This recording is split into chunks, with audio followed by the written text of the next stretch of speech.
What is going on, Nips, Slips, Nips here, coach of your Long Island RegiRockies, bringing you our week 4 video battle breakdown, if you will, if you want to call it that. But so what happened in week 4? Let's start with the obvious. Week 4, we got the W. We are now 3-1 in the UCL, baby. We are 3-1, sitting around the top, I'd say top 6 in the league, which is freaking awesome. So we're in the top 6 of the league, I believe. A couple 3-1s, I think a couple 4-0s, maybe 2 4-0s, I don't know. So there's a couple of 3-1s. I think there's 4 3-1s and 2 4-0s, or maybe there's a bit more. I don't know. Either it doesn't really matter. But we're sitting pretty on the top of the leaderboards right now. We're in the top 6. Got the win. I just said that. And what else happened in that game? There was a lot of hacks, man. Let me tell you right now, the hacks were up the wazoo for both sides. Obviously, mine being a lot more meaningful than his, than Luke's, but talking about after the game, there were a lot of hacks, and what a game it could have been if the hacks didn't happen. For example, looking back into the battle, if I don't burn that scissor, he could easily start sweeping me. I shouldn't say easily, but it's definitely a good potential for him to sweep me as long as Magic stays around. What really hurt me also was when I overpredicted. I went for HP Ice. I mean, I went for what did I go for? I double switched. I was in with Tentacruel against Tangela. I'm like, alright, he's gonna go for the regenerator, just switch this thing out into Scizor, and be able to wall the Ice Beam or whatever pretty damn well, get a free Swords Dance, and I'm in big trouble if he does that. So you know what? I'm gonna switch out here and go into our Mega Manetric, predict your Scizor to come out, go for Flamethrower and bop Scizor's face in, but unfortunately it didn't happen. He ended up Leech Seeding my Mega Manetric, making his HP go from like 87 to a little bit lower.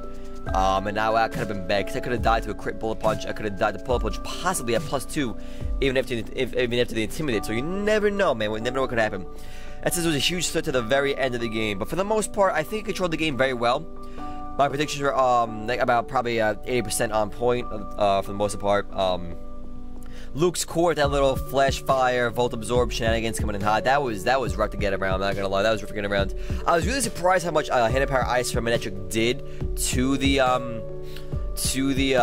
Tornado, to Thunderous. I was really surprised about that, but hey, I'll take it, man. It does a 2-shot KO, it's freaking beautiful.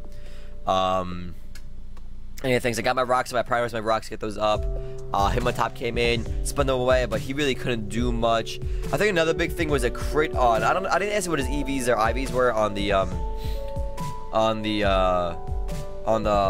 Suicune, but by the looks of it, the way the damage knockoff did, even though they did have automatic at the time, knockoff did a lot.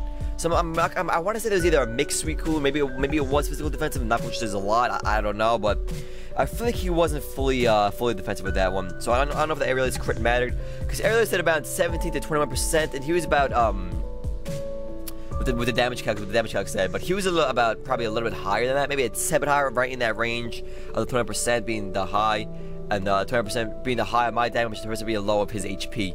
So if I got the high and he was at the low right there, I would have killed him anyway.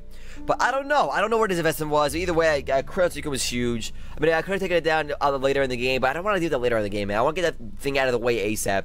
So getting rid of that with the crit was freaking huge. All of his crits, I think Tentacruel got critted every single attack. That poor thing was taking a beating this week. But none of those crits really mattered that much.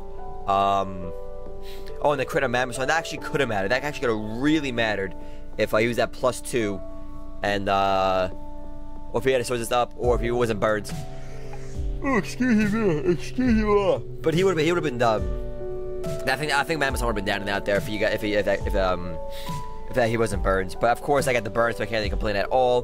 Get the burn on that and him on top. That was great. Did I get another burn also with Scold? Maybe. I don't know. Tentacruel played a great game this week, though. Tentacruel played a phenomenal game this week, walling the hell out of the Typhlosion, eating up critical attacks, burning things, getting ice damage, taking down Tangela just for the most part. Just a phenomenal week all around. I think I played very well. Luke made every decision, I think, for the most part. Maybe he made one little thing he could have, like... I think his weakness at the end of the game was going the Scizor. Like, he should have gotten the Scizor earlier, I feel. Try to get that +2 boost, especially with the Tangela, we can have the regenerator ability. I feel like he could have done that, but hey, I mean, we all make mistakes. It wasn't detrimental. It was like, oh my god, why did he do that? It was more like, I can see why he didn't do it kind of thing. But Luke played a great game. No hate towards Luke's playstyle at all. He played a great game. Nothing he could have done too differently for the most part. But Yeah, RegiRockies, we are now 3-1, folks. We are 3-1, looking pretty in the top part of the standings. You guys are awesome. Thank you for your love, support, and everything. As always, I am Nips. I'll see you guys later. Have a great day. Enjoy your lazy Sunday. We'll see you guys next time for some more Pokemon OS Wi-Fi battle action and egg-like action as well, guys. I'll see you later. Have yourselves a great, phenomenal Sunday.